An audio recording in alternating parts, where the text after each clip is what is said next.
Selamat hari Minggu, Shalom, haleluya. Saudara yang dikasihi Tuhan, pada hari ini kita bersyukur kalau Tuhan mengumpulkan kita semua, baik jemaat Tuhan yang sudah hadir pada hari ini di dalam rumah Tuhan, maupun saudara semua yang mengikuti ibadah online pada hari ini. Puji nama Tuhan. Saudara yang dikasihi Tuhan, pada hari ini kita akan kembali melanjutkan seri khotbah yang pendek, yaitu hidup yang berkemenangan, victorious living, hidup yang berkemenangan. Dan pada hari ini saudara, awal-awal dari khotbah ini saya ingin mengajak perhatian saudara kepada satu ayat firman Tuhan, yaitu surat Rasul Paulus kepada jemaat di Korintus. Di dalam 1 Korintus pasal yang ke-16 ayat yang ke-13. 1 Korintus 16 ayat yang ke-13, demikian bunyi firman Tuhan.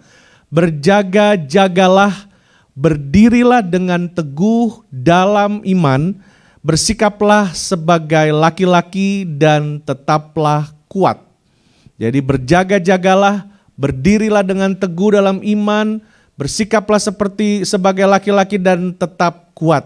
Di dalam bahasa Inggris dikatakan saudara, watch, stand fast in the faith, be brave, be strong. Nah saudara, di dalam bahasa Indonesia memang kita lihat di situ berjaga-jagalah, berdirilah dengan teguh. Nah saya mau ajak saudara memperhatikan satu kata, yaitu kata berdirilah atau kata berdiri. Karena memang ini sebuah ajakan dari Rasul Paulus kepada jemaat di Korintus bahwa saatnya sudah tiba untuk jemaat Kristus itu hidup sungguh-sungguh dan berpusat kepada Kristus. Karena itu sikap ini saudara sebenarnya sikap yang semuanya ini saling berkesinambungan, saling berhubungan satu dengan yang lain. Kata berjaga-jaga itu tidak bisa berdiri sendiri tanpa ada kata berdiri. Jadi orang yang berjaga-jaga itu sudah pasti orangnya berdiri, bukan orang yang duduk saudara. Bukan orang yang duduk, bukan orang yang sedang rebahan, bukan orang yang sedang santai, tetapi dikatakan berjaga-jagalah memang di dalam sikap atau postur berdiri. Dan di dalam bahasa Inggrisnya juga kita lihat di situ stand fast in the faith. Dan dikatakan bahasa Indonesia memang katanya agak sedikit baku sekali, bersikaplah sebagai laki-laki.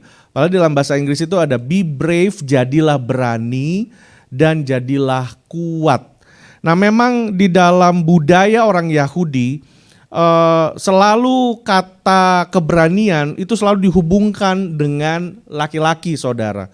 Karena kita lihat di sini bahwa Paulus mempunyai sebuah maksud bahwa akhir zaman ini kita semua ada di dalam satu situasi, bukan hanya kita ada di dalam perlombaan kehidupan, tetapi kita ada di dalam sebuah kondisi peperangan secara rohani, peperangan secara spiritual.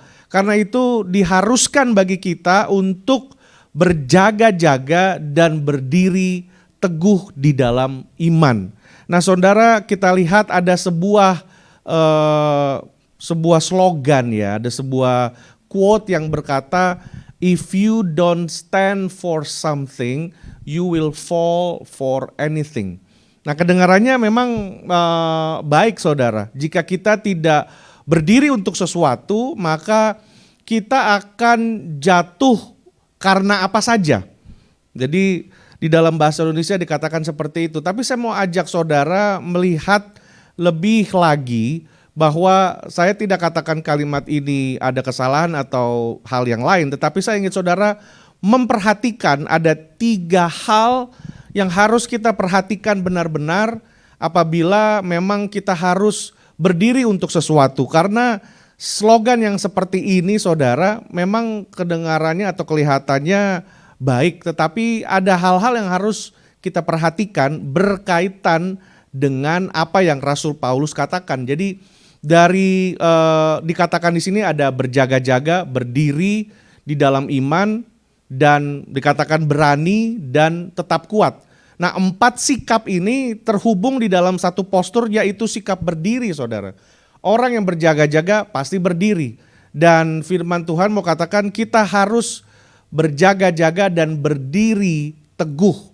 Nah, dari statement ini yang harus kita perhatikan adalah, saudara, tidak semua hal dapat dijadikan dasar untuk berdiri. Tidak semua hal dapat kita jadikan dasar untuk kita berdiri. Itu yang harus kita perhatikan. Dan yang kedua, kondisi pemahaman kita, saudara, tentang Tuhan, tentang dasar di mana kita berdiri, pemahamannya harus mempunyai pemahaman yang benar. Karena seperti firman Tuhan yang minggu lalu, bahwa banyak kali secara tidak sadar orang-orang zaman ini, saudara, saya katakan zaman ini, padahal sesungguhnya sudah ada sejak mungkin dari kejatuhan manusia, bahwa kita semua cenderung mempunyai pemahaman atau membangun pola pikir kita tentang Tuhan menurut apa yang kita rasa, kita mengerti, dan yang kita alami. Jadi kita mesti hati-hati bahwa kita bisa saja secara tidak sadar menciptakan dan menyembah Tuhan yang menurut versi kita dan bukan menurut firman Tuhan itu sendiri. Ini yang menyebabkan adanya pertanyaan-pertanyaan klasik yang dari dulu sampai saat ini ada, bahwa kalau Tuhan ada, kenapa Tuhan membiarkan kejahatan? Karena mungkin ya saudara, seperti kita pelajari minggu yang lalu, kita sudah dengar bahwa dengan pengalaman kita, dengan semua keterbatasan perasaan, emosi, dan daya serap kita mempunyai konsep bukannya Tuhan itu harusnya baik, bukannya Tuhan harusnya menolong saya sudah seperti ini kok, di mana Tuhan? Saya sudah melayani, saya sudah memberi persembahan, saya sudah menjadi orang baik, saya tidak membalas kejahatan dengan kejahatan, pasangan hidup saya seperti itu, tapi saya tetap baik, tapi kenapa saya tetap mengalami hal yang seperti ini? Dan konsep yang salah bisa kita miliki, saudara, jika kita tidak mempunyai hubungan yang personal, yang pribadi sifatnya dengan Tuhan. Dan karena itu slogan seperti ini, if you don't stand for something you will fall for anything, itu harus kita uji lagi.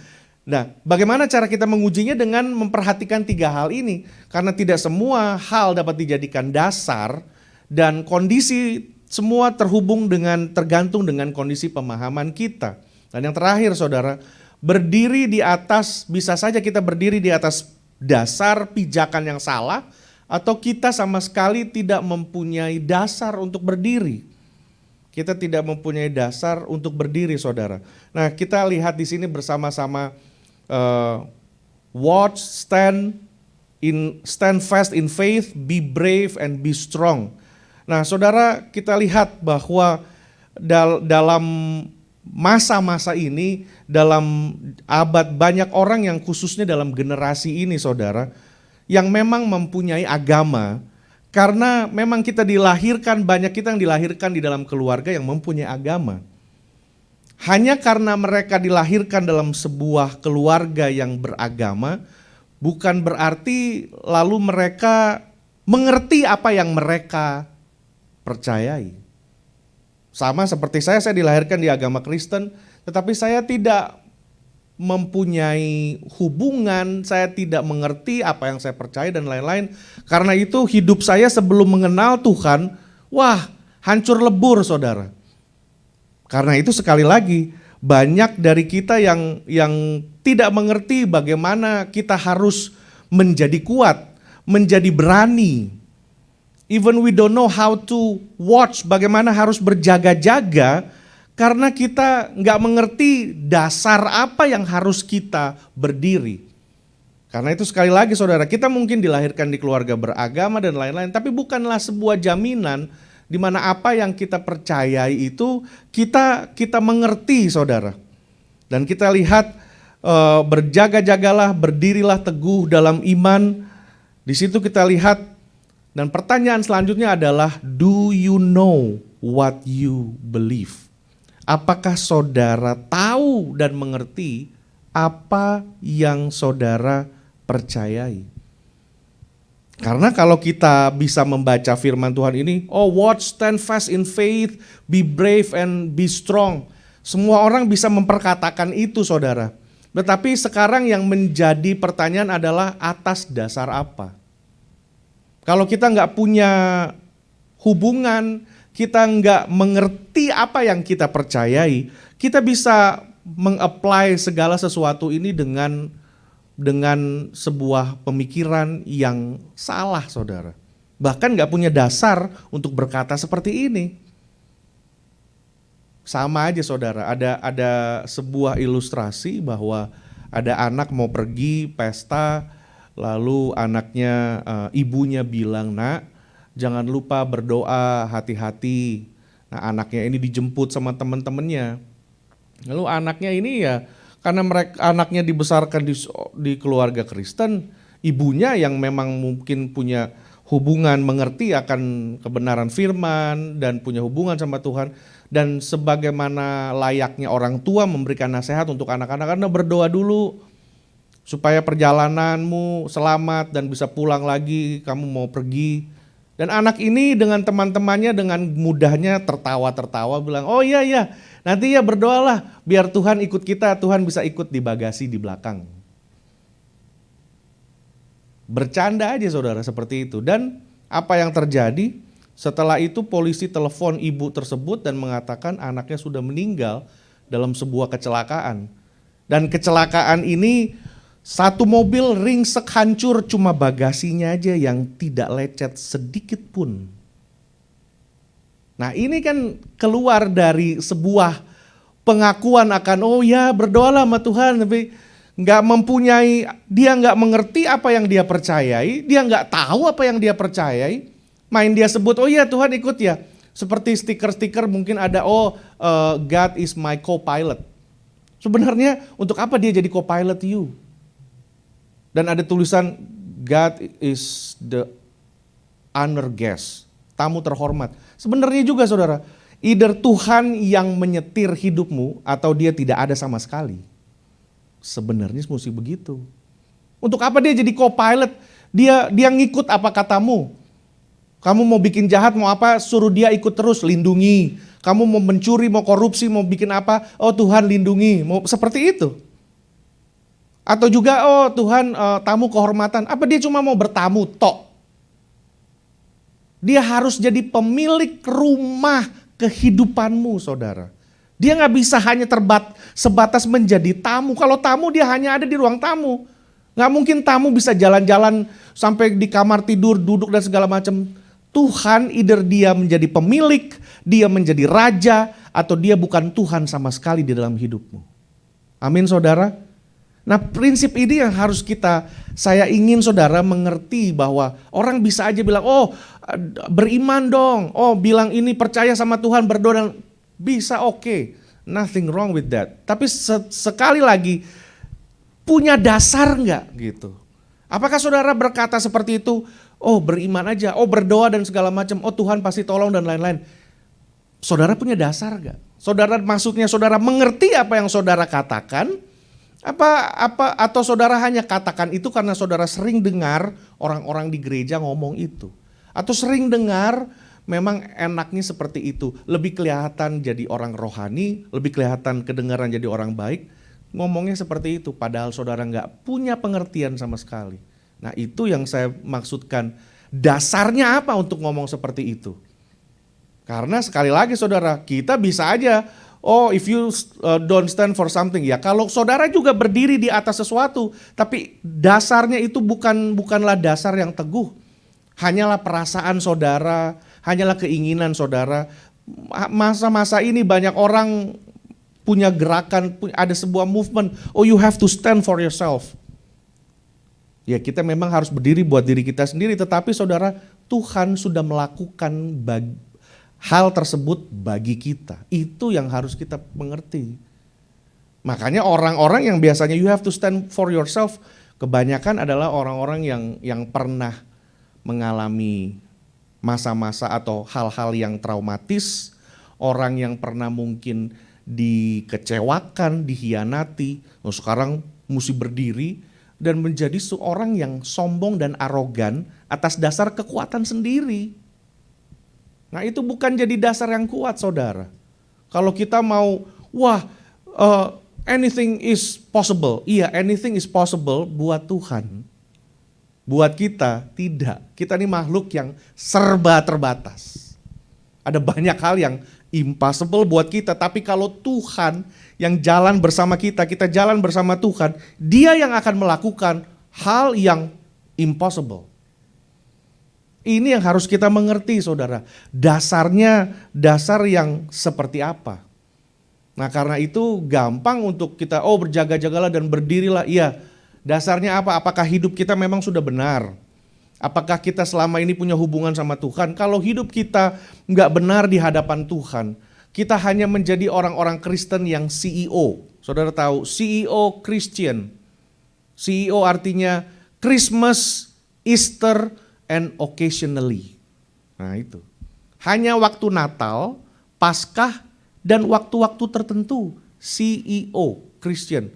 Nah kalau kita hanya sebagai CEO Christian, yang pergi ke gereja hanya mungkin Natal, Paskah, atau occasion, atau ada yang ulang tahun ke gereja. Dan kita pergi ke gereja hanya karena kebiasaan, hanya karena daripada nganggur, bengong, daripada enakan ke gereja, dikasih makan bahkan, dan lain-lain. Dan kalau saudara berkata seperti ini, berjagalah dan berdirilah teguh, saudara nggak punya dasar untuk mengatakan hal ini.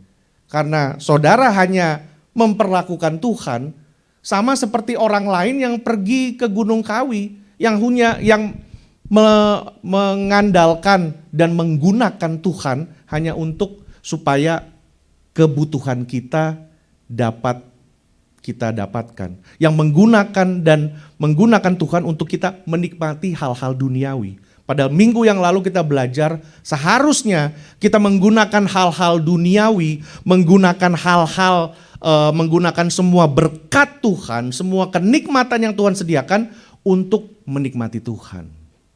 Bukan untuk menggunakan Tuhan dan menikmati hal yang lain, tetapi menggunakan hal-hal yang lain yang Tuhan berikan untuk menikmati Tuhan. Itu saudara. Jadi kita harus mengerti kalau kita bisa berkata seperti itu, mengucapkan perkataan firman baik, tetapi sekali lagi pertanyaannya adalah dasarnya apa saudara? Itu dia. Karena sama di dalam kekristenan ini, saudara, image atau gambaran daripada Tuhan. Kalau kita dilahirkan, kita membawa gambaran dari orang tua kita. Muka mirip mama, mirip papa. Tapi kalau kita dilahirkan oleh Tuhan Yesus, seharusnya kita punya gambaran Kristus dalam hidup kita. Itu makanya saudara, lalang dan gandum itu sukar dibedakan. Nanti waktunya Tuhan yang akan membedakan. Karena apa? Waktu-waktunya Tuhan akan terlihat, waktu sudah berbuah ada yang beda. Tapi kalau belum berbuah, saudara lihat sendiri, gandum dan lalang sangat mirip. Dan dikatakan oleh murid Tuhan Yesus, kenapa Tuhan gak cabut? Jangan dicabut. Nanti mempengaruhi, kalau lalang dicabut, ada bisa mempengaruhi gandum. Jadi dibiarkan aja sudah. Sampai waktu Tuhan tiba, baru lihat bagaimana lalang, langsung dilihat, ini lalang, diambil dan langsung dibakar. Selesai cerita, kelar hidup, udah. Tapi untuk gandum diangkat, disimpan. Ini dia saudara. Di akhir zaman ini saudara, kita sekarang udah gereja online di mana-mana, udah lebih sukar lagi kita melihat.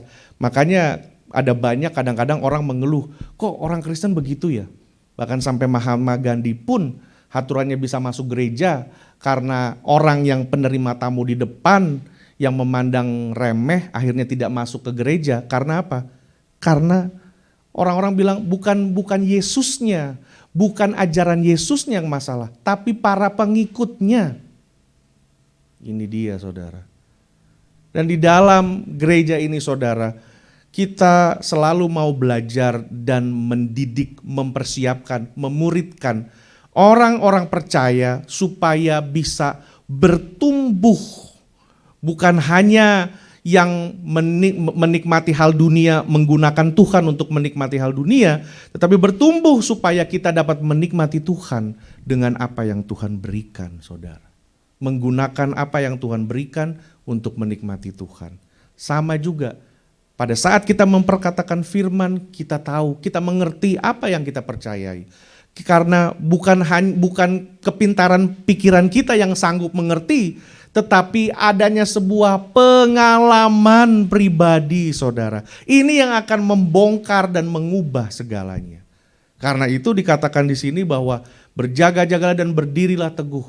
Berdiri dengan Tuhan, saudara. Berdiri dengan Tuhan supaya pada saat kita berdiri kita bisa berjaga-jaga. Kita bisa orang yang berani juga. Nggak mungkin orang berani dia duduk. Orang berani biasanya orang yang kamu berani, oh dia berdiri, saya berani. Dan dikatakan juga di dalam bahasa Inggris di situ orang yang kuat nggak duduk, saudara. Jadi semua ini memang diwakilkan oleh satu postur tubuh, gestur, yaitu sikap berdiri itu. Dan dari sini kita lihat, saudara, bahwa hidup yang berkemenangan itu adalah hidup yang mempunyai. Nah, ini ada saya ubah, saudara, sesuai dengan nats yang akan kita lihat hari ini. Minggu-minggu yang lalu tulisannya adalah hidup berkemenangan adalah hidup yang dibangun di atas. Nah, sesungguhnya kalau hari ini kita bicara dasar dari hidup yang berkemenangan adalah hidup yang mempunyai apa, saudara? Mempunyai kebiasaan yang baik. Hidup yang berkemenangan adalah hidup yang mempunyai doa sebagai kebiasaan. Hidup yang berkemenangan adalah hidup yang mempunyai pola pikir firman Allah. Dan minggu yang lalu kita lihat hidup yang berkemenangan adalah hidup yang mempunyai penyerahan diri. Orangnya bisa mengabdi sama Tuhan. Orangnya bisa menaklukkan diri kepada Tuhan dan tunduk sama Tuhan, saudara. Nah, hari ini kita mau melihat Bapak Ibu Saudara bahwa semuanya ini hidup berkemenangan itu mempunyai dasar. Jadi kebiasaan yang baik, doa, pola pikir, semua penyerahan diri, itu semua ada di atas sebuah dasar. Ini semua merupakan byproduct, merupakan sebuah hasil atau sebuah kondisi yang disebabkan oleh sesuatu, yang disebabkan oleh pengorbanan Kristus, oleh kemenangan Kristus. Itulah dasar kita. Jadi hidup yang berkemenangan ini bukan hanya menjadi slogan yang hanya enak didengar, slogan yang bisa membangkitkan semangat, slogan yang bisa mendorong seseorang, tetapi hidup yang berkemenangan ini, saudara, mempunyai dasar, mempunyai alasan, mempunyai penyebab, mempunyai sebuah dasar yang kuat, yaitu kemenangan Kristus di atas kayu salib, saudara. Kemenangan Kristus atas maut, ini dia. Karena Kristus sudah bangkit, makanya kita jadi mampu mempunyai kebiasaan yang baik. Kalau Kristus tidak bangkit, saudara, mungkin kondisi dunia ini sudah berbeda. Mungkin saudara dan saya hari ini nggak ada kalau Tuhan Yesus tidak bangkit. Karena itulah yang menjadi dasar dan itulah yang menjadi tiang dan jangkar kekristenan kita, saudara. Kita bersau dan kita berpusat kepada kemenangan Kristus. Itulah yang menjadi kekristenan. Kalau dibuka, dilihat cuma ada gambar salib Kristus. Yang artinya apa? Pengorbanan, kasih, dan kemenangan Kristus. Itu aja. The cross is who we are. Itulah identitas kita sebenarnya. Kalau kita mau berharap, kita punya dasar. Karena apa? Tuhan sudah bangkit. Kalau dia sudah bangkit, makanya ada hari esok. Kalau dia sudah bangkit, ada pengharapan. Kalau Tuhan tidak bangkit, tidak akan ada pengharapan yang sejati, saudara. Pengharapan yang diberikan dunia ini semua sifatnya palsu dan semu. Pengharapan, kita mesti misalnya insurance. Kalau kita nggak bayar, ya kalau ada kecelakaan atau ada apa-apa, kita nggak ditanggung. Untuk apa mereka kasih jaminan? Nah, berarti dengan kata-kata yang seperti, dengan keadaan yang seperti itu, kita bisa tahu bahwa sesungguhnya di dunia ini tidak ada pengharapan yang sejati. Orang bisa berjanji apa aja, tapi orang bisa berubah. Bukan hanya orang bisa berubah, keadaan bisa berubah. Kalau Pak nanti saya datang jam sekian. Nah ya kalau jalanan macet, ya pasti ada telat. Kalau kendaraan ada masalah, berubahlah itu jam pertemuan. Jadi kita lihat saudara, kalau Kristus nggak bangkit, nggak akan ada hari esok. Tidak akan ada janji dan pengharapan bagi manusia. Justru karena kebangkitan Kristus, pengorbanan Kristus, itulah yang menjadi dasar yang teguh. Amin saudara, menjadi dasar iman kita. Kita tidak percaya Tuhan yang menurut versinya kita, tetapi kita percaya bahwa Yesus Kristus Tuhan yang menjadi manusia, yang sudah taat dan setia bahkan sampai mati di kayu salib dan bangkit untuk siapa? Untuk kita ketika kita masih berdosa, saudara. Dia tidak mati di kayu salib dan sebelum itu, tunggu sebentar, hold. Ini tunggu dulu, saya mesti pikirkan apakah nanti kalau saya disalib ini mungkin 1000 tahun, 2000 tahun mendatang Samuel Sapulete ini akan percaya sama saya apa enggak? Nanti 2000 tahun yang akan datang, apakah Stefano Subandi ini akan memberikan diri dibaptis apa enggak? Saya enggak tahu. Kalau kayak gitu saya tunggu dulu lah. Nanti dulu dah. Tapi dikatakan saudara, ketika kita masih berdosa, dia tidak berkorban, dia tidak menyerahkan nyawanya sambil dia mempunyai sebuah pemikiran atau sebuah tawaran. Oke, saya mau dibaptis tapi 2000 tahun yang lalu, 2000 tahun lagi nih saya mau bertobat, ada banyak orang, gimana Bapak? No enggak, dia enggak bilang oke, tapi dia langsung aja dia bilang, Tuhan kalau boleh cawan ini berlalu, tetapi hanya kehendak-Mu saja yang jadi. Biarlah kehendak-Mu. Udah, dia enggak ada tawar-tawar apa-apa saudara. Nah itu yang harus kita jadikan dasar kita ini saudara. Jadi hidup yang berkemenangan punya sebuah dasar.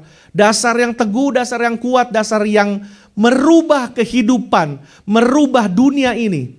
Dan dasar yang kuat yang juga tidak akan pernah berubah. Ini dia saudara, yang tidak akan pernah berubah. Nah saudara, kita mau melihat pada hari ini bahwa kalau kita lihat pengorbanan Kristus, kemenangan Kristus pada saat Kristus bangkit, Kristus menang, Tuhan Yesus menang. Namun sesungguhnya saudara, kemenangan Tuhan Yesus itu sudah dinyatakan sebelum Tuhan Yesus bangkit.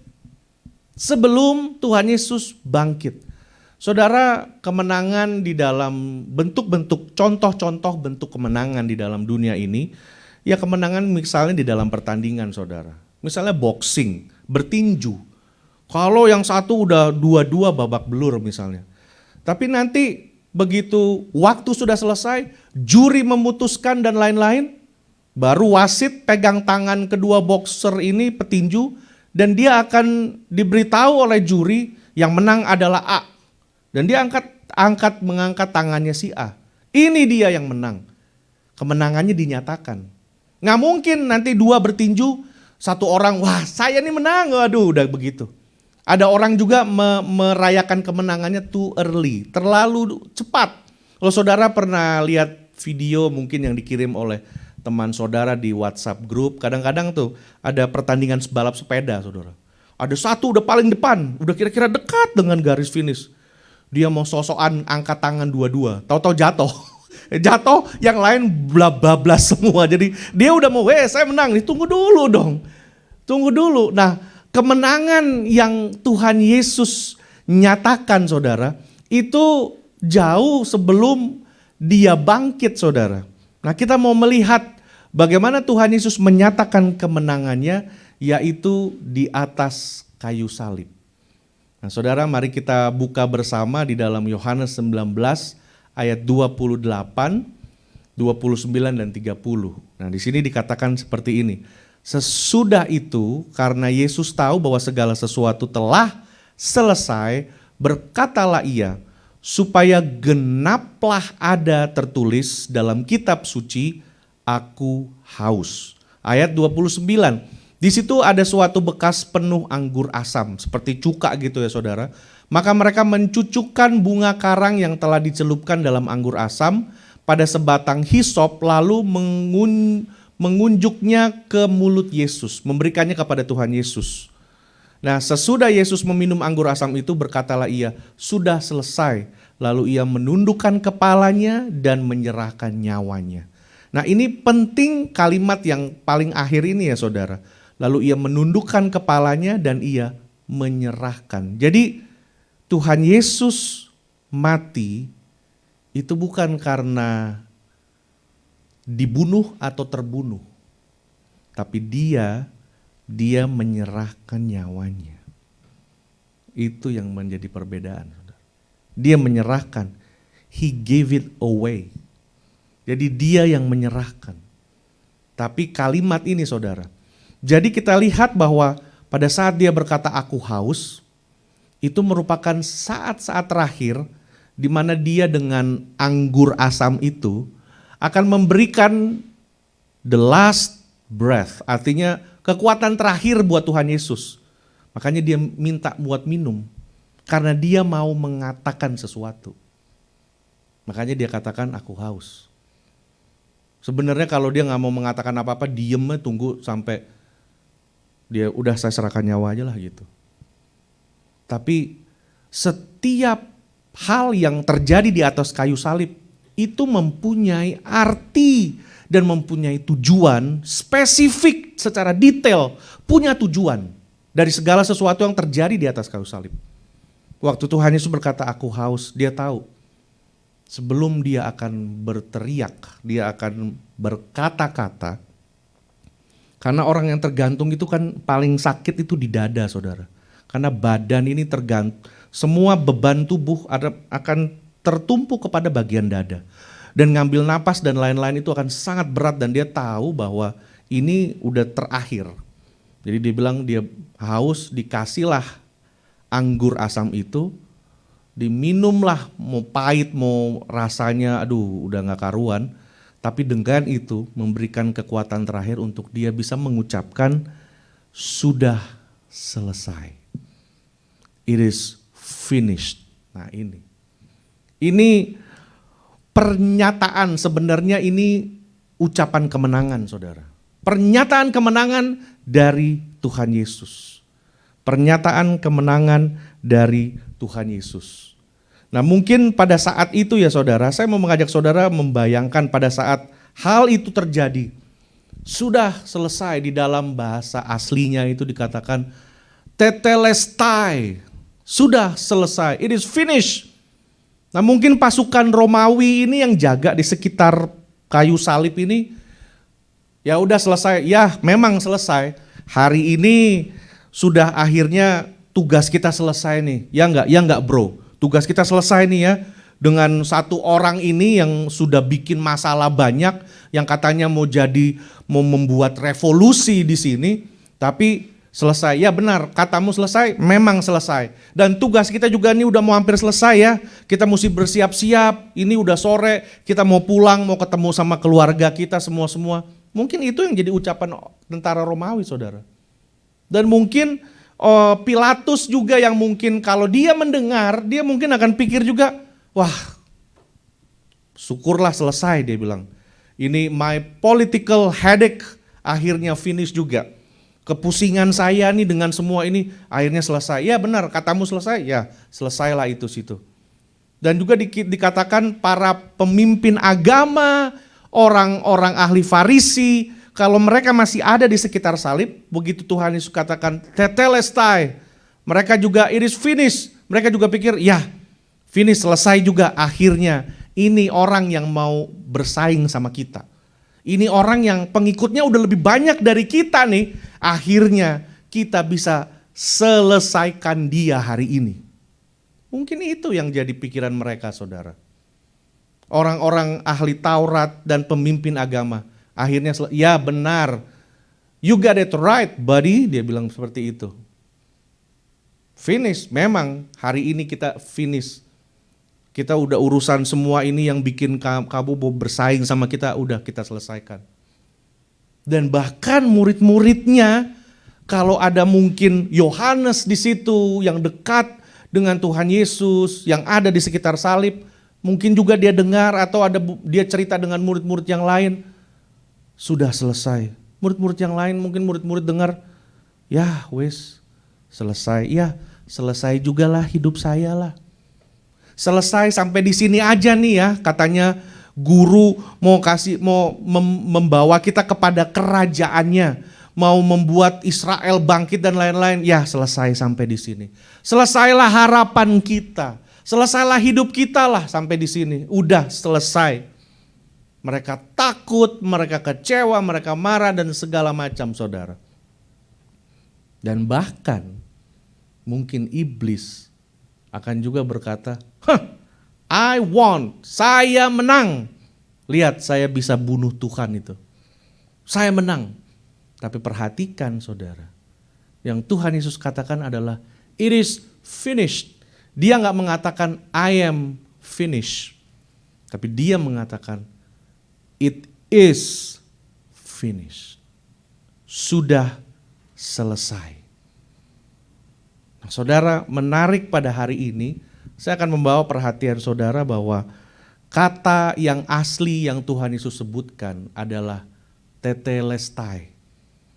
Artinya sudah selesai. Nah, kata ini saudara, pada masa itu dipakai untuk orang yang bekerja kepada seseorang, budak. Jadi kalau pada saat itu saudara menyewa, sekarang kan kita bisa sewa orang untuk bersihin rumah kita dan lain-lain. Nah, saat itu juga berlaku seperti itu. Jadi kalau budak yang selesai nih bersihin kita punya rumah, semua sudah selesai. Terakhir mungkin dia pel kali ya, mungkin jadi udah beresin, bisa 2-3 jam semua, dusting, semua sampai terakhir dia pel sampai ke pintu depan. Kan dia mesti pel semua, sampai pintu depan terakhir, dia akan bilang master atau dia akan bilang tuan, tetelestai. Artinya apa? Kerjaanku selesai. Wes mari, udah selesai. The work is complete. Nah itu juga saudara, di dalam Yohanes 4 ayat 34 kata Yesus kepada mereka, makananku ialah melakukan kehendak Dia, kehendak Bapa yang mengutus aku. Dan apa saudara? Menyelesaikan pekerjaannya. Ini dia saudara. Saudara, di dalam hidup ini, kita semua nanti kalau hari Tuhan datang. Nah saudara harus perhatikan, apabila saya berkata hari Tuhan datang, itu ada dua artinya. Hari Tuhan datang adalah hari Tuhan yang datang secara pribadi bagi saudara, artinya ya saudara yang dipanggil Tuhan. Atau hari Tuhan datang yang kedua kali untuk menjemput gerejanya sebagai mempelai. Nah itu lain. Jadi ada dua ya saudara. Satu, hari Tuhan datang bagi saudara personally. Saudara dipanggil Tuhan. Atau Tuhan Yesus datang kedua kali. Nah saudara, di dalam kehidupan ini tidak ada satu manusia pun yang kembali kepada Tuhan yang mampu menyelesaikan hidupnya secara komplit. Semua pasti menyelesaikan hidupnya secara tidak komplit. Maksudnya ada hal-hal yang masih tertinggal. Ada hal-hal yang masih tertinggal. Contohnya, kalau saudara lihat salah satu tempat wisata Amerika yang gunung tinggi, orang pahat mukanya itu saudara, itu kan sebuah pekerjaan yang belum selesai. Sebenarnya belum selesai itu. Tapi karena orangnya sudah bangkrut dan meninggal, anaknya yang turunin juga nggak selesai. Nah di dalam hidup kita ada banyak yang kita nggak bisa selesaikan. Cuma ada satu orang yang mampu menyelesaikan hidupnya secara komplit. Itu adalah Tuhan Yesus Kristus. Dia selesaikan hidupnya. Makanya dia katakan, dan menyelesaikan pekerjaannya. Itu yang jadi fokus hidupnya dia saudara. Itu yang jadi fokus hidupnya dia. Setelah dia berusia 30 tahun, dia fokus melayani. Dan sebelum usia 30 tahun dia siapkan hidupnya untuk masuk ke dalam pelayanan. Itu yang menjadi kehidupannya, saudara. Dan kita lihat bahwa kata tersebut mewujudkan dan menggenapi apa yang Tuhan Yesus tulis. Apa yang tertulis di dalam firman Tuhan digenapi. Sudah selesai. The work is complete. Pekerjaannya sudah selesai. Nah, Tuhan Yesus berkata kepada Bapa di surga, Bapa, pekerjaannya sudah selesai. Sudah complete. Nah, sekali lagi saudara, kalau kita punya dasar, kita punya pengenalan akan Tuhan, kita punya hubungan yang intim dengan Tuhan, kita punya pengalaman pribadi sama Tuhan, kita bisa mengerti. Tapi kalau kita nggak mengenal Tuhan, kita nggak punya pengalaman pribadi sama Tuhan, maka kita akan bisa sama seperti orang-orang yang ada di sekitar salib. Yang akan mengatakan selesai, iya selesai, ini juga selesai gitu. Ini selesai, habis ini saya clock out, saya pulang gitu. Saudara juga bisa seperti murid Tuhan Yesus, ya selesai, hidup saya juga selesai. Mereka ini orang-orang yang tidak mengerti. Pada saat Tuhan Yesus katakan sudah selesai, mereka nggak mengerti, saudara. Dari pasukan Romawi, pemimpin agama pun tidak mengerti. Sampai kepada iblis pun tidak tahu. Dia mengerti bahwa oh saya menang, oh bukan. Makanya dari awal saya sudah tekankan bahwa kita harus mempunyai dasar yang teguh. Dasar itulah kita berdiri, saudara. Sama seperti perkataan tetelestai ini. Dan yang selanjutnya, saudara, tetelestai ini adalah istilah di dalam jurisdiction ya, judicial. Seorang hakim ya, saudara, kalau mau memutuskan sesuatu. Jadi kalau di dalam pengadilan semua sudah memberikan keputusan, jaksa dan lain-lain, dan memberikan verdict kepada hakim, hakim akan memegang dan dia bacakan, oke, saudara bla bla bla bla bla, kedapatan bersalah dijatuhi, belum bla bla bla segala macam sudah selesai. Setelah dia ketuk palu itu, pok, dia akan katakan, setelah dia ketok, tetelestai, yang artinya the justice has been served. Bahwa keadilan dan hukum sudah terlaksana. Itu dia. The justice has been served. Nah, dengan Tuhan Yesus tergantung di atas kayu salib, itu juga dengan dia mengatakan tetelestai, dia mengatakan the justice has been served. Hukum dan keadilan Allah sudah digenapi. Sekarang kita berpikir keadilan Allah yang mana?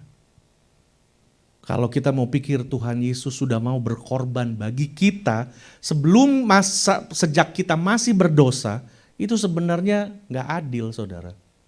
Untuk ukuran dunia gak ada keadilan di atas kayu salib. Karena apa? Yang disalib ini gak bersalah. Amin, saudara. Yang disalib ini bukan orang berdosa. Dia tidak melakukan satu kesalahan pun, and yet dia disalib. Hanya untuk menebus Bapa dari segala penjahat ya kita semua ini, saudara. Orang yang melakukan kejahatan, yang harusnya dihukum dan segala macam, dia yang gantikan posisi kita. Dan dia yang bisa berkata, keadilan dan hukum Allah sudah digenapi. Itu luar biasa, saudara. Dan orang yang hanya mengenal Tuhan yang dapat berdiri dan mengatakan terima kasih Tuhan. Terima kasih Tuhan saya dapat anugerah. Karena sebenarnya sesungguhnya saya yang harus dihukum. Sesungguhnya saya yang harus disalibkan. Saya yang harus mendapatkan semuanya itu. Tapi Tuhan gantikan saya. Dan ucapan ini, saudara, it is finished. 3 kata atau 1 kata tetelestai ini yang mengubah kehidupan semua. Ini yang menjadi kata kunci kehidupan kita, saudara. Saya lagi pikir kalau ada sempat mau bikin plat nomor Tetelestai. Itu ada semua. Satu kata mewakili Tuhan dan rencananya bagi manusia. Tetelestai. The justice has been served. Hukum dan keadilan Allah sudah digenapi. Baru kita lihat, ya. Dan di atas dasar inilah saudara. Inilah dasar di mana kita bisa berdiri. Dan kita bisa klaim janji yang Tuhan berikan bagi kita. Saudara, karya Kristus di atas kayu salib. Karya keselamatan dan kemenangannya Tuhan Yesus ini saudara. Adalah anugerah bagi kita. Dan bagaimana kita mendapatkannya itu sama dengan kalau kita ada masuk di sebuah toko misalnya. Kita lihat di toko itu kita jalan. Damai sejahtera. Wah, harganya sekian. Keselamatan, jaminan keselamatan harganya sekian. Kebahagiaan jalannya kesekian, harganya segitu. Kesembuhan harganya sekian. Aduh, saya gak mampu, gak ada uang untuk segitu. Dari mana saya ada uang? Saya kerja pun gak ada pekerjaan. Gak ada yang mau hire saya gak mampu dapatkan itu semua. Tiba-tiba ada pengumuman. Saudara, kalau saudara masuk ke sini, saudara dapat sebuah tiket. Dengan tiket itu, pergi ke kasir untuk mengambil apa yang saudara butuhkan. Karena sudah ada seseorang yang membayar semua itu bagi saudara. Itu seperti itu saudara. Jadi keselamatan kita, sejak kita masih berdosa, Kristus sudah mati bagi kita. Sama seperti ilustrasi yang sederhana yang saya ceritakan bagi saudara. Kalau kita masuk ke sebuah toko, kita perlu banyak hal. Karena hidup kita sudah hancur, anak-anak keluarga sudah hancur lebur. Kita masuk ke toko kita bilang, pemulihan harganya, aduh, janji keselamatan, kesembuhan, jaminan, penyertaan, wah semua saya nggak mampu ini beli segini macam, aduh. Tiba-tiba ada pengumuman. Di dalam loudspeaker itu orangnya berkata, saudara yang masuk hari ini ke dalam toko ini saudara menerima sebuah cek atau kupon di tangan saudara. Dan saudara bisa redeem, saudara bisa ambil. Yang saudara hanya lakukan adalah pergi ke kasir dan kasih tunjuk itu dan terima. Sama saudara. Kristus sudah mati bagi kita. Yang harus kita lakukan adalah kita percaya kepada Tuhan, kita terima Dia sebagai Tuhan dan Juru Selamat, dan kita bisa mendapatkan hidup yang berkemenangan seperti yang dijanjikan oleh Tuhan, saudara. Karena Tuhan katakan, pencuri datang untuk membunuh, mencuri dan membinasakan, tetapi aku datang supaya engkau mempunyai kehidupan. Amin, saudara. Supaya kita mempunyai kehidupan. Dan pada saat kita menerima Yesus Kristus dan hidup sebagaimana Dia kehendaki, kita dapatkan hidup yang berkemenangan itu saudara. Jadi hidup yang berkemenangan merupakan sebuah hasil dari karya keselamatan. Hidup yang berkemenangan kalau tanpa Kristus itu bukan hidup yang berkemenangan saudara. Hanyalah hidup yang sia-sia. Hidup yang tipuan semuanya. Yang fana, tetapi di atas pengorbanan Yesus Kristus. Pada saat Dia berkata tetelestai, secara hukum saudara, kita sudah dibebaskan Tuhan. Amin saudara, kita sudah dibebaskan Tuhan. Rantai ikatan dosa itu terputuskan. Kalau saudara masih bergumul, saya gak bisa lepas dari kebiasaan saya gak bisa lepas dari sini, ini, begini, saya selalu melakukan dosa dan lain segala macam. Ini dia. Kalau saudara berkata, oh iya tapi gak mengerti dan mempunyai pengalaman pribadi, dan saudara ingat kata Tuhan Yesus di atas kayu salib, tetelestai. Itu berarti sesungguhnya Tuhan sudah memberikan kita kemampuan dan kekuatan untuk hidup kudus di hadapan Tuhan, untuk mengalahkan dosa, karena kita sudah lepas dari rantai dosa. Sebelum kita ditebus saudara, kita gak punya pilihan lain selain berbuat dosa. Karena kita gak mampu, kita dirantai. Yang kita bikin dosa terus. Tapi setelah kita ditebus, Tuhan Yesus mati di atas kayu salib, ternyata kita punya kita punya kemampuan untuk berkata tidak dengan dosa sekarang. Oh enggak, punya kemampuan. Begitu kita terima Tuhan dan kita katakan, Tuhan saya mau jalan satu kaki ke depan, Tuhan kasih kekuatan. Satu kaki ke depan lagi, Tuhan kasih kekuatan. Jadi bukan sebuah hal yang otomatis saudara. Dia mati terus kita terima, tiba-tiba hidup kita belum berubah begitu instantly, enggak begitu. Tuhan Yesus pun melalui proses saudara. Proses apa? Dia dicobai di padang gurun, dia merasakan kesendirian, kesedihan, bahkan sampai dikhianati, dia rasa itu semua sebagai proses hidup.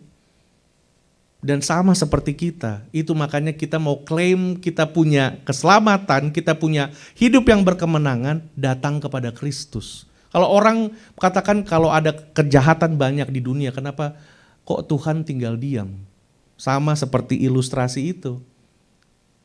Kalau saudara percaya ada barbershop, tukang potong rambut, kenapa banyak orang yang rambutnya panjang-panjang semua? Kuncinya apa? Orang itu gak datang ke barbershop. Iya kan? Kalau orang itu datang, ya pasti rambutnya pendek. Kalau orang semua gak percaya ada barbershop, kita gak percaya. Lihat kita semua ini, satu negara, semua gondrong-gondrong saudara. Rambutnya panjang dan mereka declare, tidak ada barbershop. Ya, dia belum ke Indonesia, ketemu Rudi Hadiswarno, dan ketemu Rudi-Rudi yang lain saudara, untuk gunting rambut. Karena nggak datang ke barbershop, sama seperti itu. Orang percaya, oh kenapa kejahatan ini banyak di dunia ini? Kalau kejahatan banyak di dunia ini, kayaknya nggak ada Tuhan. Karena kalau ada Tuhan, pasti dia bikin sesuatu. Nah ini kuncinya sama. Tuhan ada. Mau kita percaya, mau saudara percaya nggak percaya, dia tetap ada. Amin saudara. Dan keberadaannya tidak terefek apa-apa dari rasa percaya saudara, tidak. Karena itu saudara dikatakan, kalau kejahatan semua ada, kenapa gak datang sama Tuhan? Itu dia. Jadi dengan ini dikatakan semua yang diikat oleh dosa terputuskan. Tahanan dan semua dibebaskan Tuhan. Dikatakan. Jadi kita lihat lagi arti yang selanjutnya saudara, tetelestai.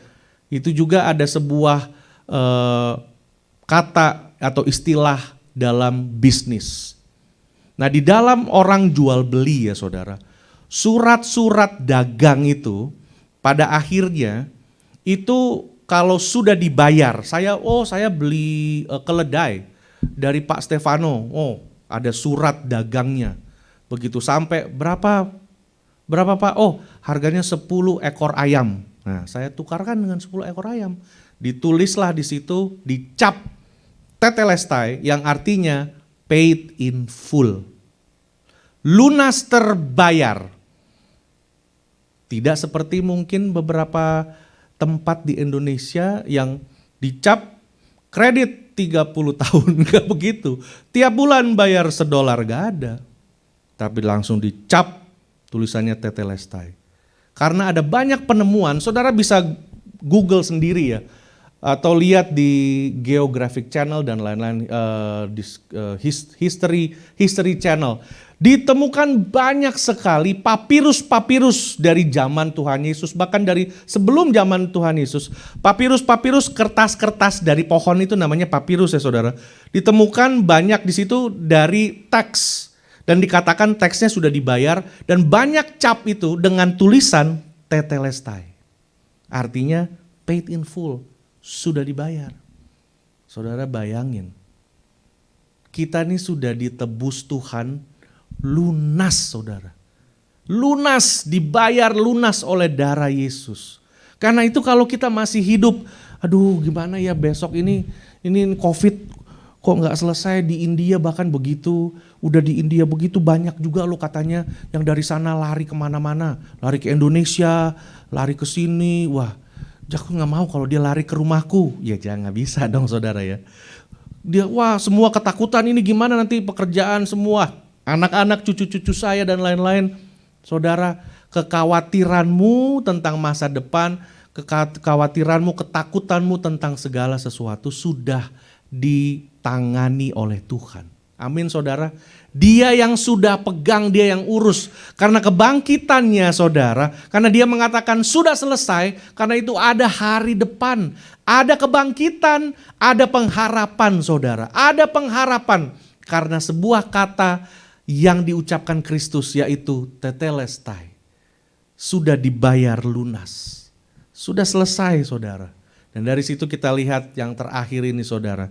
Tetelestai juga biasanya dilakukan oleh seorang artis. Khususnya seorang pelukis. Nah ini menarik ya saudara. Dikatakan Yesus itu seperti seorang pelukis yang agung. Dia melukis hidup kita. Dan biasanya saudara zaman itu orang yang melukis nih. Pada saat dia terakhir dia mungkin dia cat atau dia pakai pensilnya, pakai apapun. Dia terakhir dia bikin final touch ya saudara ya. Shoot. Setelah selesai dia akan berkata, tetelestai. Artinya pekerjaan seni ini komplit selesai. Selesai sama sekali. Nah itu dia saudara. Dari hal-hal ini ya saudara, kita bisa melihat bagaimana Tuhan bisa memakai hidup kita. Dan yang setelah itu di dalam beribadah. Saudara, imam besar yang membawa pengorbanan, bawa korban bakaran kepada Tuhan. Bangsa Israel dulu biasanya setahun sekali.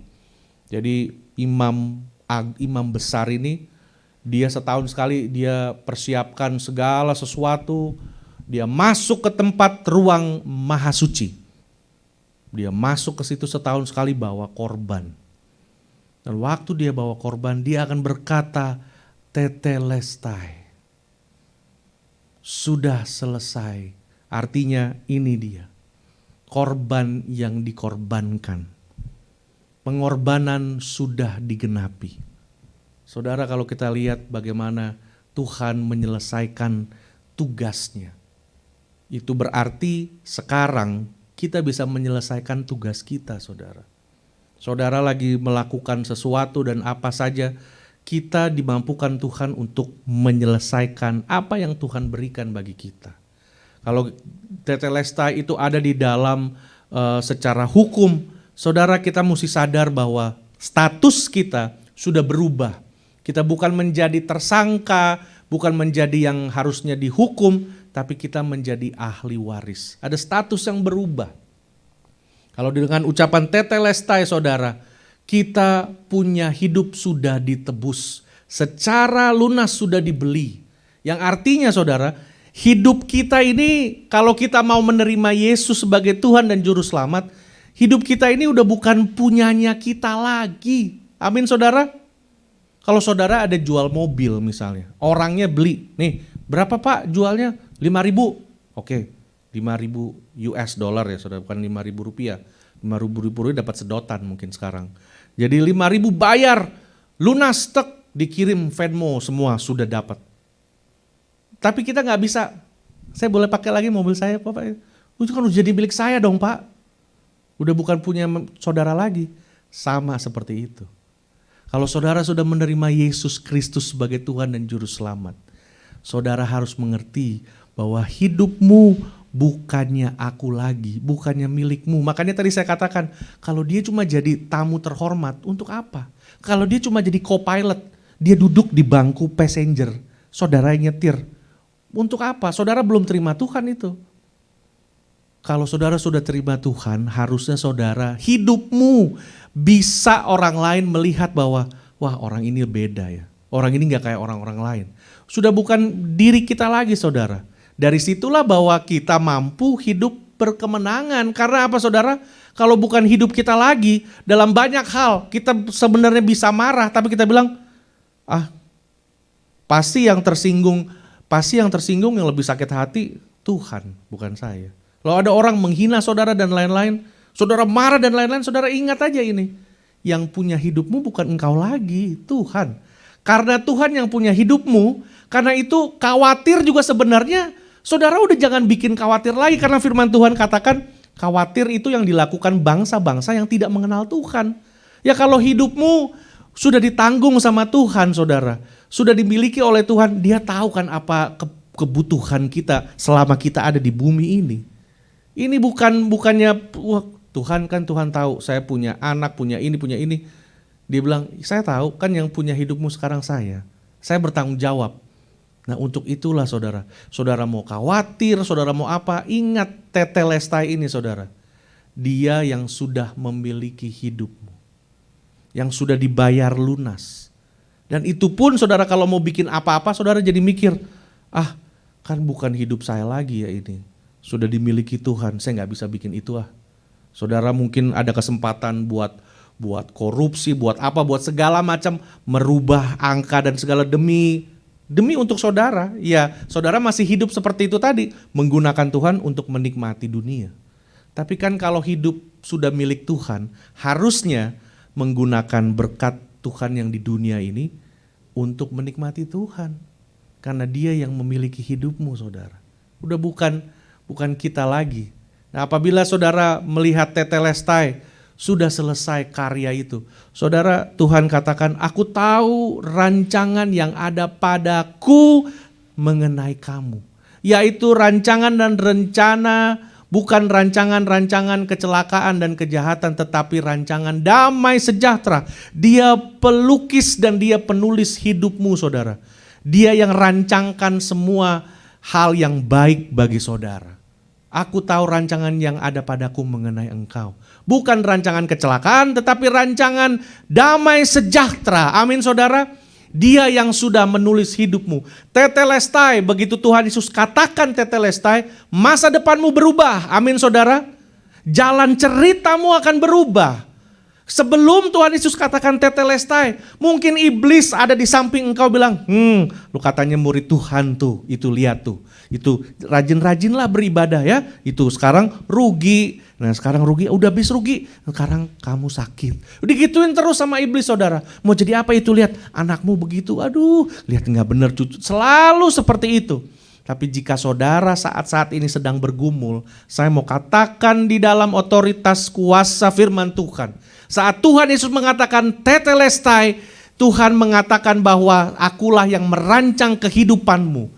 Aku tahu rancangan yang ada padaku mengenai engkau. Bukan kecelakaan dan lain-lain, tetapi rancangan damai sejahtera dan sukacita bagi kita. Saudara, apabila engkau terus berjalan bersama Tuhan, maka akhir ceritamu akan berbeda daripada orang lain. Akhir perjalanan kita bukan ada di tempat neraka api yang panas, tetapi akhir perjalanan hidup kita saudara adalah kerajaan surga yang kekal. Karena itu saudara, pada beberapa waktu yang lalu saya sempat mendapatkan sebuah video yang mungkin orang ada lucu-lucunya atau apa. Tetapi anak kecil perempuan 2 ini bisa berkata, kalau hidup susah jangan khawatir. Karena akhir daripada perlombaan hidup yang susah ini adalah kerajaan surga. Kalau akhir karena itu kerajaan surga hadiahnya besar sekali. Hadiahnya luar biasa, gak bisa dibanding dengan keadaan hidup kita.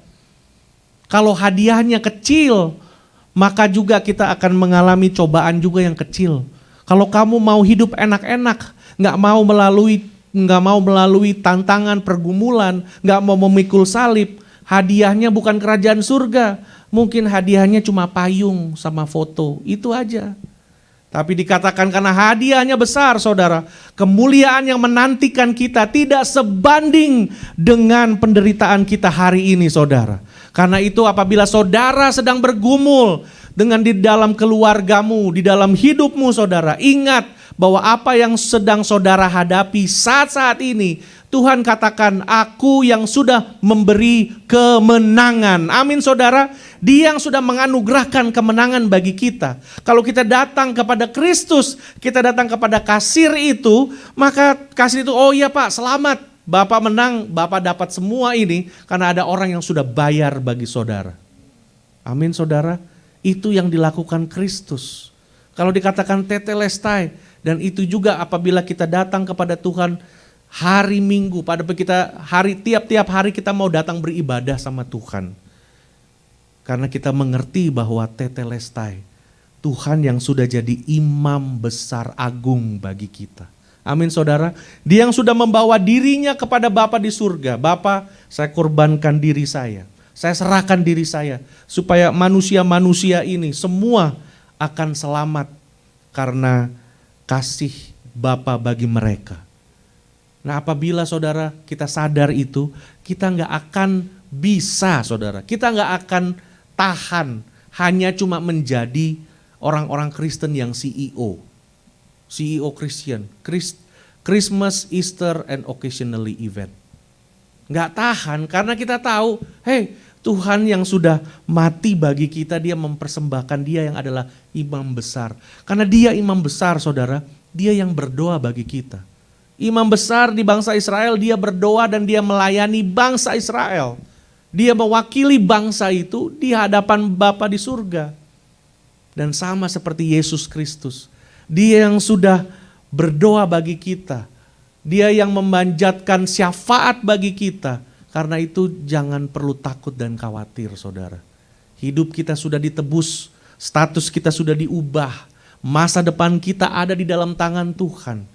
Dan ibadah kita saudara, hidup kita ini akan menjadi ibadah yang berbau harum kepada Tuhan. Amin saudara. Itulah dasar hidup yang berkemenangan. Sebuah dasar yang dinyatakan oleh Kristus di atas kayu salib dengan satu kata, tetelestai, mengubah segala sesuatu. Mengubah dunia ini, hidup ini, dan mengubah Bapak Ibu Saudara dan saya. Hari ini saudara, apabila saudara melihat tayangan khotbah ini, saya mau mengundang ke saudara. Apabila saudara mungkin selama ini belum menerima Yesus Kristus sebagai Tuhan dan Juru Selamat saudara. Ini adalah waktu bagi saudara untuk menerima Dia sebagai Juru Selamatmu. Mungkin selama ini saudara masih bergumul di dalam kehidupanmu. Mungkin saudara bergumul dan saudara mulai bertanya-tanya, kenapa hidupku kok seperti yoyo, naik turun. Kenapa hidupku kok berputar aja seperti roda abang bakso itu berputar di situ aja. Masalah nggak jauh-jauh, masalah uang, masalah utang, masalah ini, masalahnya itu aja. Nggak naik kemana, orang lain sudah berkembang, orang lain sudah mengalami hal-hal yang lain, tapi saya masih di situ aja. Saudara, apakah ini mungkin karena saudara belum berdiri di atas dasar yang teguh? Saudara belum mempunyai satu pegangan dalam hidup saudara. Kalau selama ini yang jadi pegangan adalah networking saudara, kalau saudara selalu membanggakan kepintaranmu, saudara membanggakan orang lain, mengandalkan uangmu dan segala sesuatu, makanya hal ini terjadi terus saudara. Karena sebenarnya Tuhan sedang memanggil engkau, mengusahakan supaya engkau sadar dan berbalik kepada Tuhan. Dan mengusahakan supaya saudara sadar bahwa selama ini saya sudah bersandar kepada sandaran yang sia-sia. Sesungguhnya saya belum berdiri di atas pijakan sebuah dasar yang teguh. Saya hanya berdiri di atas pengertian manusiawi saya saja. Dan inilah saatnya saudara, menerima Yesus Kristus menjadi raja atas hidupmu. Menjadi pemilik atas hidupmu saudara. Inilah saatnya bagi saudara. Kalau saudara yang melihat tayangan khotbah ini, saudara yang mungkin masih muda, yang masih bergumul soal sekolah, soal pekerjaanmu, soal pasangan hidupmu, saudara sedang mengalami banyak masalah dalam hubungan. Kenapa kok pacaran udah 27 kali nggak kawin-kawin? Saudara udah bekerja tetapi kok kerjaan gak ada yang lama. Gak ada yang di atas 6 bulan. Either company-nya bangkrut atau bosnya memberhentikan. Atau orang-orang yang kerja gak enak. Nah hal-hal ini mungkin yang sedang saudara alami. Ada saudara yang sedang melihat, kenapa kok sepertinya masa depan saya ini kok sepertinya suram. Karena saya gak bergerak kemana-mana. Kawin aja belum, boro-boro kawin. Uang kumpul, gak kekumpul-kumpul dan lain-lain. Boro-boro ngumpul, pekerjaan juga gak ada yang benar-benar. Nah saudara, apabila saudara mendengar firman Tuhan ini, saya mau katakan kepada saudara, berdoalah dan katakan kepada Tuhan, Tuhan, Engkau sudah mengatakan tetelestai, sudah selesai. Dengan perkataan tetelestai itulah saudara, masa depanmu sesungguhnya sudah ada di dalam tangan Tuhan. Masa depanmu bukan seperti yang engkau lihat saat ini. Karena sebagai orang percaya, kita hidup bukan dari apa yang kita lihat dan yang kita alami dan kita rasakan saudara. Tetapi yang orang-orang percaya, kita hidup berdasarkan perkataan Tuhan Yesus, berdasarkan firman Allah, berdasarkan perkataan itu, tetelestai. Kita hidup berdasarkan itu saudara. Karena itu mari datang kepada Tuhan. Mari kita bereskan hidupmu saudara. Saudara, ini kesempatan untuk saudara bisa membereskan hidupmu untuk kembali kepada Tuhan. Saat inilah kalau saudara mungkin dalam usaha saudara ditipu orang, saudara rugi, saudara mengalami banyak hal. Saat ini dikatakan tetelestai, sudah dibayar lunas. Pergumulanmu sudah ditanggung oleh Tuhan. Tuhan sudah menyediakan jawaban bagi engkau. Dan karena itu apabila saudara kecewa, saudara mau mulai meninggalkan Tuhan, saudara yang dulu melayani sekarang sudah tidak lagi, kembali kepada Tuhan saudara. Saat Tuhan mengatakan tetelestai, sudah selesai, Dia yang akan memimpin perjalanan hidupmu. Haleluya. Mari kita bangkit berdiri saudara, kita mau datang kepada Tuhan. Kita juga akan mempersiapkan hati kita untuk mengambil bagian yang penting pada hari ini, yaitu kita akan makan semeja dengan Tuhan, mengambil perjamuan kudus di dalam hadirat Tuhan. Haleluya. Mari kita tundukkan kepala di hadapan Tuhan bersama-sama. Haleluya. Haleluya, haleluya. Terima kasih Tuhan, terima kasih Bapa. Mungkin bisa ada background instrumen sebentar. Haleluya, haleluya. Terima kasih ya Tuhan, terima kasih Bapa. Kalau pada hari ini kami sudah mendengar firman-Mu ya Tuhan, hidup yang berkemenangan, berjaga-jagalah dan berdirilah di dalam iman, dan menjadi berani, menjadi kuat. Dan semua ini datang bukan tanpa dasar. Semua ini adalah sebuah hasil, sebuah keadaan yang dihasilkan oleh pengorbanan Kristus di atas kayu salib. Hidup yang berkemenangan adalah bukan hanya statement yang hanya enak didengar.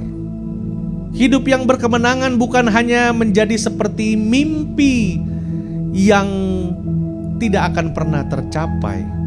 Hidup yang berkemenangan bukan hanya eksklusif dimiliki oleh orang Kristen, oleh orang yang percaya. Hidup yang berkemenangan adalah sebuah situasi, kondisi yang dihasilkan karena Yesus mati di atas kayu salib, dan karena Tuhan Yesus memperkatakan tetelestai, sudah selesai, sudah dibayar lunas, sudah, pekerjaan sudah diselesaikan. Keinginan Bapa untuk menyelamatkan manusia sudah terlaksana.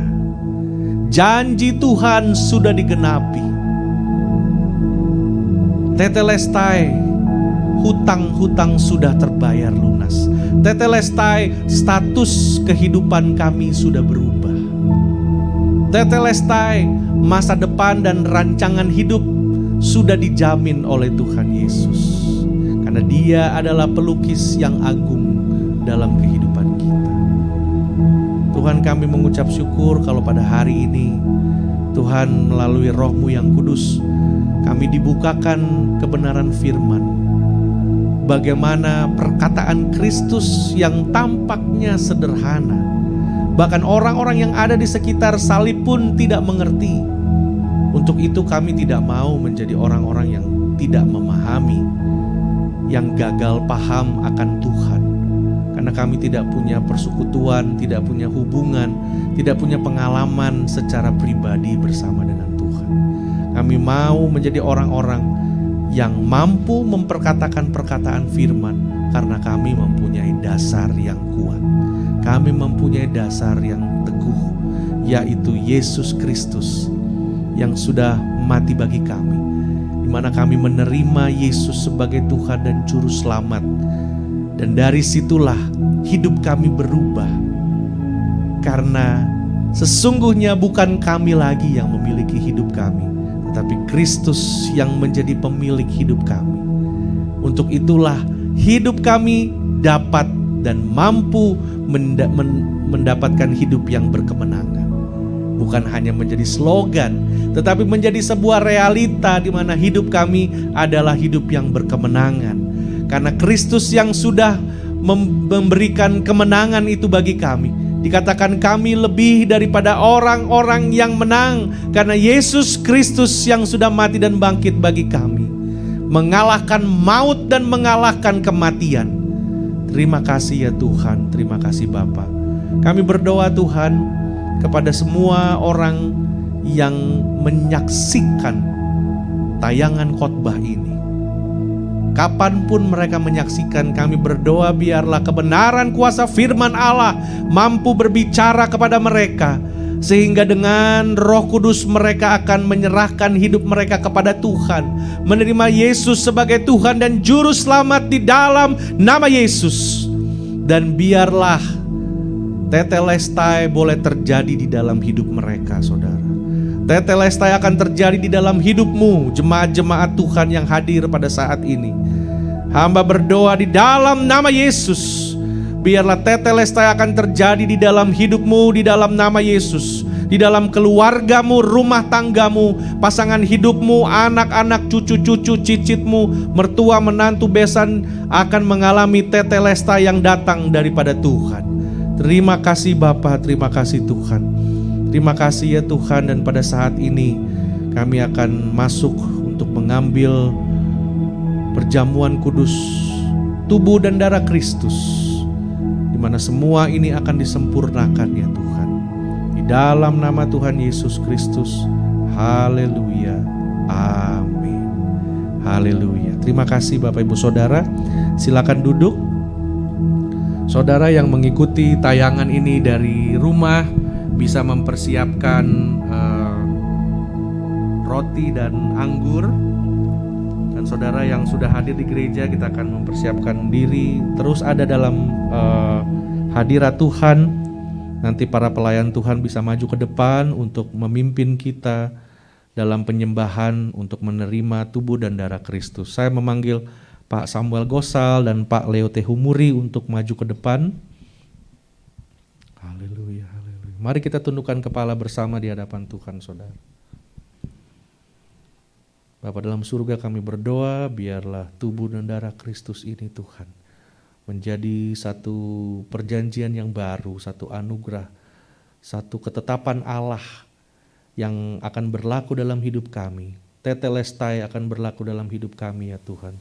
Bila tubuh dan darah Kristus ini akan memeteraikan kuasa dan kekuatan Allah dalam setiap kehidupan kami. Di dalam nama Yesus, haleluya, amin.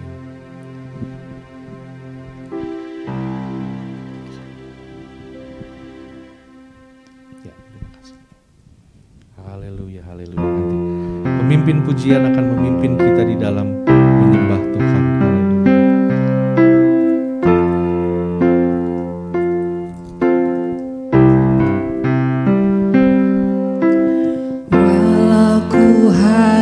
Berjalan dalam lembah kekelaman, perlindungan-Mu, oh Tuhan,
sudah mendapatkan perjamuan kudus bisa bangkit berdiri.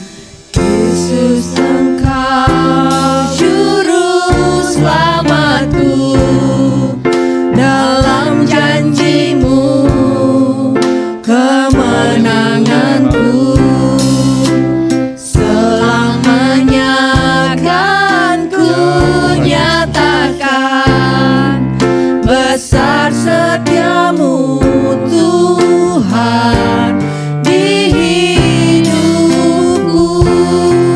Ya, sekali lagi haleluya. Yesus, Engkau juru selamatku, dalam janji-Mu Haleluya. kemenanganku, Biarlah penyembahan ini menjadi doa dari kita semua. Haleluya. akan ku Terima kasih nyatakan Tuhan. besar setiamu Tuhan di hidupku. Sekali lagi haleluya. Yesus, Engkau juru selamatku, dalam janji-Mu kemenanganku, selamanya akan ku nyatakan Terima kasih. besar setiamu Tuhan di hidupku. Besar kasih-Mu Tuhan. Besar setiamu Tuhan di hidupku. Haleluya, haleluya. Mari kita pegang roti di tangan kanan kita, kita angkat. Haleluya, haleluya. Besar kasih setiamu ya Tuhan di dalam hidup kami ya Bapa. Karena Engkau sudah mati bagi kami jauh ketika kami masih berdosa sekalipun. Engkau sudah mati bagi kami. Engkau sudah berkorban dan Engkau sudah relakan dan Engkau berikan nyawa-Mu bagi kami ya Tuhan. Kami yang sebenarnya tidak pantas, tidak patut untuk mendapatkan kasih dan kebaikan-Mu. Namun karena Engkau Allah yang mengasihi kami mendapatkan anugerah, grace, kasih karunia dari Engkau ya Bapa. Karena itu Tuhan, hidup kami sudah bukan milik kami lagi, tetapi miliknya Yesus Kristus. Karena sudah dibayar lunas oleh darah dan bilur-Mu. Tubuh-Mu tercabik dan tubuh-Mu dihancurkan, diremukkan. Tubuh-Mu dipukul, diinjak, tertindas, berdarah-darah Tuhan. Hanya supaya kami tidak binasa ya Bapa. Kami yang harus dihukum supaya kami dibebaskan, bahkan menjadi ahli waris kerajaan surga. Tuhan, ini adalah dasar iman kami ya Tuhan. Jika saat ini kami makan semeja dengan Engkau, tubuh-Mu ya Tuhan yang sudah dihancurkan, biarlah Tuhan Yesus saat kami memakan tubuh-Mu ini, roti ini ya Tuhan, hidup kami akan diubah oleh Tuhan. Kekuatan kuasa kebangkitan akan datang dalam hidup kami dan memperbaharui kehidupan kami. Pikiran, perasaan, emosi semuanya akan diubah di dalam nama Yesus. Supaya aku makin berkurang dan Tuhan semakin bertambah. Terima kasih Bapa dalam surga. Sebab apa yang telah kuteruskan kepadamu telah aku terima dari Tuhan, yaitu bahwa Tuhan Yesus pada malam waktu Ia diserahkan mengambil roti, dan sesudah itu Ia mengucap syukur atasnya. Ia memecah-mecahkannya dan berkata, "Inilah tubuhku yang diserahkan bagi kamu. Perbuatlah ini menjadi peringatan akan aku." Di dalam nama Yesus, haleluya.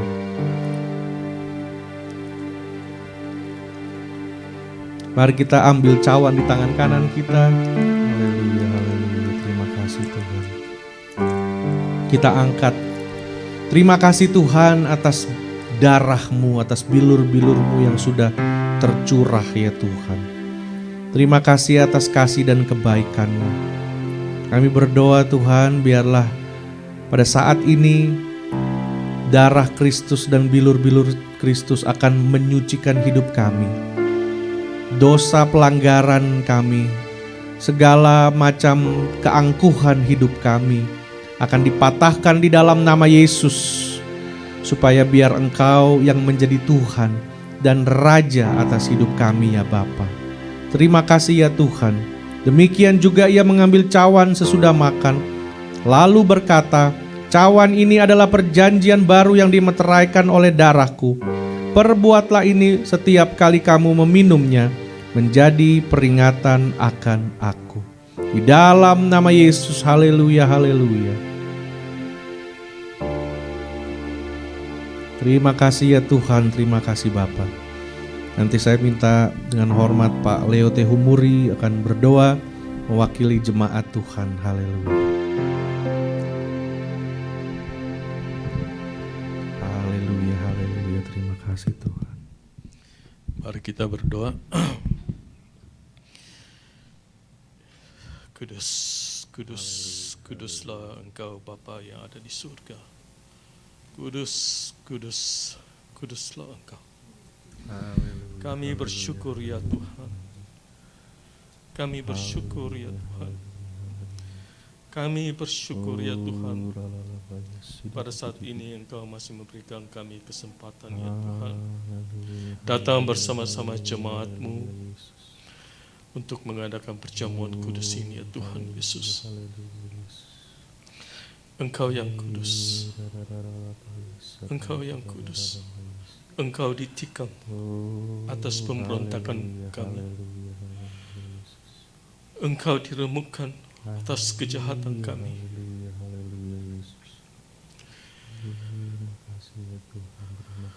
Ganjaran untuk kehidupan kami ditimpahkan kepada Engkau.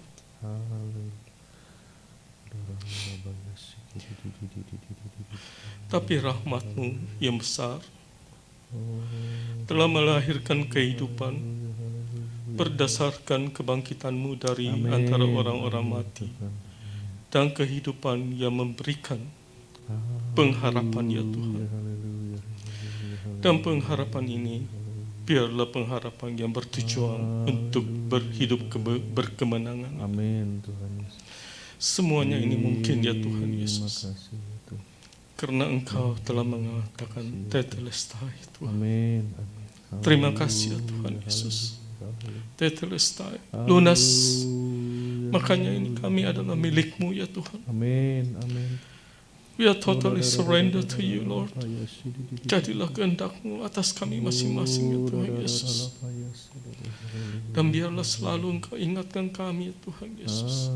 Semuanya sudah lunas. Amin. Lunas. Lunas. Dan kami bersyukur karena itu ya Tuhan Yesus.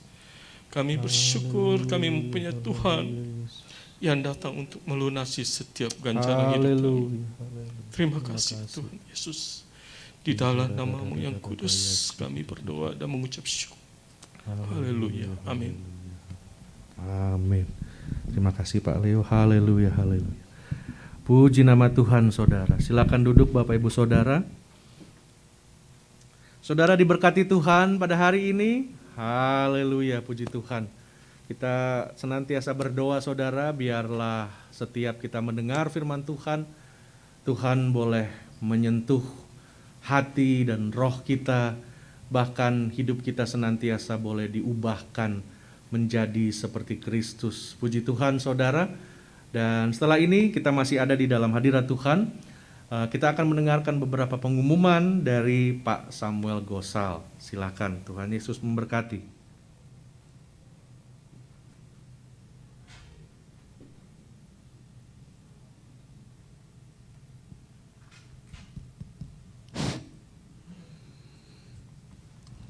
Selamat sore saudara-saudara semua, kita kembali diberkati oleh firman Tuhan yang luar biasa. Hidup di dalam kemenangan adalah seri firman-firman yang diberikan oleh Pastor Semi kepada kita untuk bulan ini.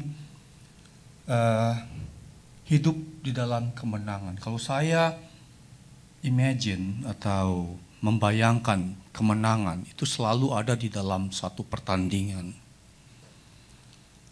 Dan di dalam setiap pertandingan itu biasanya atlet-atletnya tuh harus mempunyai disiplin yang keras, harus berlatih dengan giat, harus mungkin bangunnya pagi-pagi jam 5 orang masih enak-enak tidur, dia udah bangun dan berlatih gitu sampai sore gitu.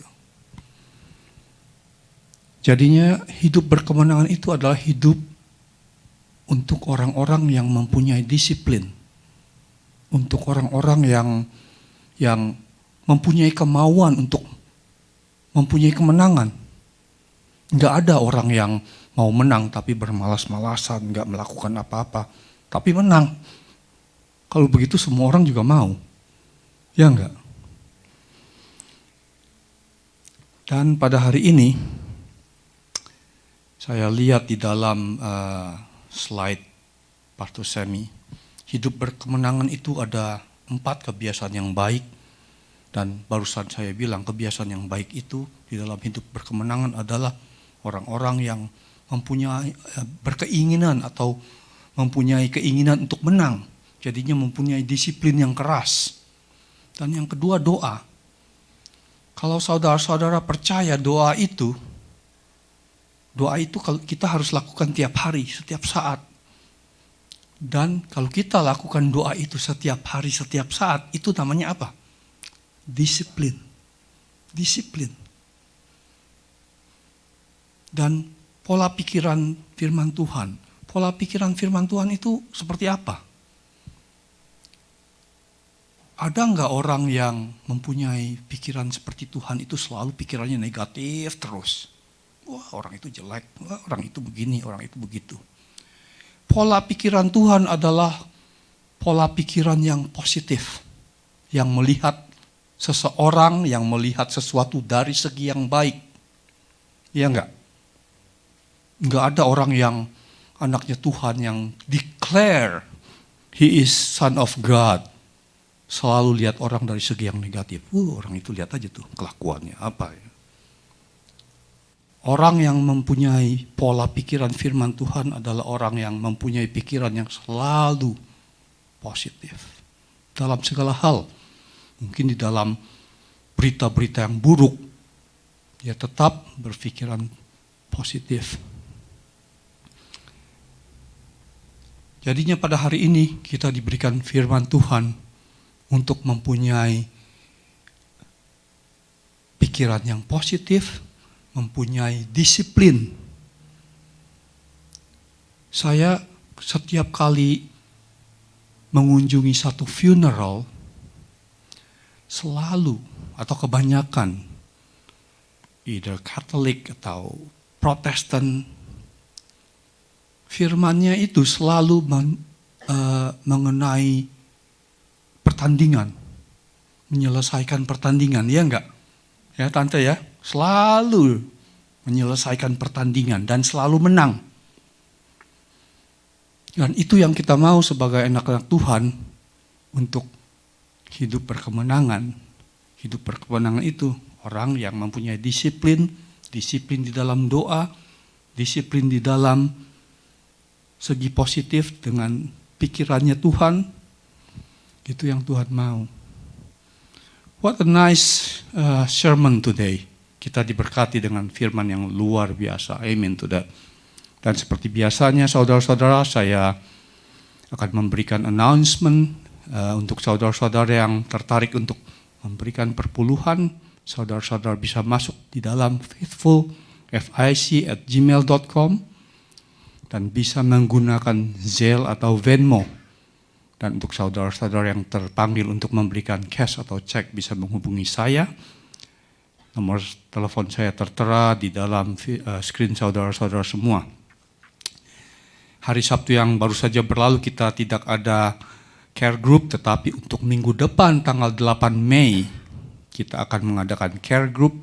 It's going to be virtually melalui Zoom, melalui Zoom, virtual melalui Zoom. Dan saya mengundang saudara-saudara semua untuk ikut di dalam care group di dalam Zoom ini, karena care group di dalam Zoom ini juga membangun spiritual kita. Dan setiap hari Rabu dan hari Jumat kita juga mengadakan virtual praying. Saudara-saudara saya undang untuk ikut di dalam virtual praying ini. Untuk saudara-saudara yang membutuhkan doa di dalam kehidupan saudara-saudara yang mungkin memerlukan doa untuk kesembuhan, untuk penyelesaian di dalam masalah-masalah kehidupan saudara-saudara. Mari kita bersama-sama ikut di dalam virtual pray setiap hari Rabu dan Jumat pada pada jam 8 malam. Dan seperti biasanya saudara-saudara, diberkatilah saudara-saudara yang mendengarkan firman Tuhan pada hari ini dan tekun untuk melaksanakannya. Saya juga mengundang saudara-saudara untuk saling mendoakan satu sama lain, saling menghargai satu sama lain, bawa di dalam doa saudara-saudara untuk gembala kita Pastor Semi dan istrinya Peggy, supaya pelayanan mereka dipakai Tuhan lebih banyak lagi. Bawa juga di dalam doa saudara-saudara untuk negara Amerika, negara Indonesia, dan negara Israel. Dan selanjutnya saya berikan kembali kepada Pastor Semi untuk doa berkat. Puji Tuhan, terima kasih Pak Aseng.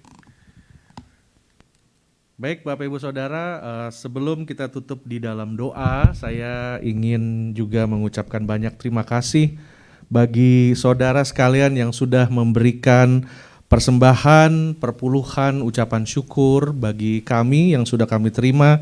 Puji Tuhan, doa kami senantiasa bagi Bapak Ibu Saudara yang Tuhan akan senantiasa memberkati. Terima kasih, kami juga mengucapkan terima kasih bagi Bapak Ibu Saudara yang sudah hadir pada hari ini.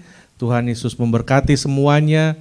Juga buat saudara yang sudah melayani, baik antar jemput, mempersiapkan buat fellowship, untuk latihan musik dan multimedia semuanya.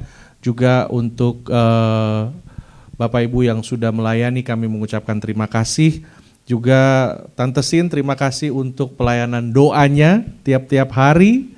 Kami percaya saudara bahwa kita semua diberkati Tuhan. Puji Tuhan, atas nama Gereja FIC, saya secara pribadi dan atas nama seluruh gereja juga ingin mengucapkan selamat hari ulang tahun kepada Bapak Pendeta Hadiar Soadi kemarin hari Sabtu. Tuhan Yesus memberkati. Kami juga di sini kita terus saling seperti tadi Pak Samuel juga sudah mention saudara, kita saling mendoakan satu dengan yang lain. Saudara-saudara ada permohonan doa dan apapun bisa menghubungi saya atau Pak Samuel Gosal atau Ibu Airin, silahkan, atau Tante Sin, kita akan doakan dan mendukung Bapak Ibu Saudara di hadapan Tuhan. Puji nama Tuhan saudara, mari kita bangkit berdiri bersama-sama, kita akan berdoa dan menutup ibadah kita pada hari ini. Haleluya. Terima kasih ya Tuhan atas hadirat-Mu pada hari ini, atas ibadah di mana Tuhan berkenan untuk hadir dan memberkati kami semua lewat pujian, penyembahan, bahkan melewat firman Tuhan. Kami berdoa biarlah kebenaran firman Tuhan ini menjadi benih yang hidup dan mengubah kehidupan kami menjadi pelaku-pelaku firman-Mu yang setia ya Bapa. Dan kami percaya melalui firman-Mu ada banyak jiwa yang akan diselamatkan, banyak jiwa yang menerima Yesus Kristus sebagai Tuhan dan Juru Selamat. Kami berdoa Tuhan, pakailah tayangan online daripada ibadah gereja kami ini untuk boleh menjangkau jiwa-jiwa dimanapun mereka berada. Dan biarlah Tuhan kami boleh setia dengan apa yang Tuhan berikan pada saat ini, sehingga Tuhan akan memberikan yang lebih lagi dan nama-Mu akan dipermuliakan ya Bapa. Terima kasih Tuhan Yesus. Kami berdoa buat negara Amerika, negara Indonesia dan negara Israel. Biarlah kepertobatan turun di atas negara ini ya Tuhan. Dan kuasa Tuhan boleh dinyatakan. Kami berdoa buat negara India yang sedang mengalami pandemik yang besar. Tuhan biarlah kuasa Tuhan juga boleh dinyatakan. Banyak orang yang juga boleh akan menerima Yesus sebagai Tuhan dan Juru Selamat. Karena mereka melihat bahwa apa yang mereka sembah selama ini tidak membawa mereka kemana-mana. Dan mereka akan mulai sadar dan mencari akan Tuhan yang sejati dan menemukan Tuhan Yesus sebagai Tuhan dan Juru Selamat mereka. Terima kasih ya Tuhan, terima kasih Bapa. Berkatilah setiap keluarga-keluarga kami Tuhan di dalam gereja ini. Kami berdoa untuk semua rumah tangga dan semua pribadi-pribadi ya Tuhan. Biarlah kami diberikan kekuatan, diberikan kesehatan oleh Tuhan. Bahkan diberikan hidup yang berkemenangan karena Yesus Kristus sudah bangkit bagi kami. Terima kasih Tuhan Yesus, terima kasih Bapa. Dan pada akhirnya kami akan menaikkan tangan kami dan menerima berkat daripada Tuhan. Tuhan menyinari engkau dengan wajahnya. Kasih setia dan anugerahnya akan diberikan kepadamu apabila engkau mendengar firman Tuhan, taat dan setia engkau mengerjakannya, maka apapun yang tanganmu kerjakan dibuat Tuhan menjadi berhasil. Diberkatilah engkau di dalam keluargamu, di dalam rumah tanggamu, diberkatilah engkau di dalam pekerjaan, usaha bisnismu, dan diberkatilah engkau di dalam apapun yang engkau kerjakan. Dan biarlah berkat Abraham, Ishak dan Yakub akan membuat engkau naik dan bukan turun, menjadi kepala dan bukan ekor. Dan biarlah berkat dan pemeliharaan melalui Roh-Nya yang kudus akan memperlengkapi kita semua dari hari ini sampai Tuhan Yesus datang kedua kali Maranatha. Di dalam nama Tuhan Yesus Kristus. Haleluya, haleluya, amin. Kami juga berdoa ya Tuhan untuk Jet yang juga sedang sakit. Tuhan berikan kesembuhan supaya boleh kembali hadir dan membantu pelayanan Tuhan di gereja ini. Dan orang-orang yang tidak dapat hadir hari ini kami berdoa biarlah Tuhan juga menyembuhkan mereka dan menolong kehidupan mereka. Di dalam nama Tuhan Yesus Kristus, haleluya, amin. Selamat hari Minggu saudara, happy Sunday, Tuhan Yesus memberkati, haleluya.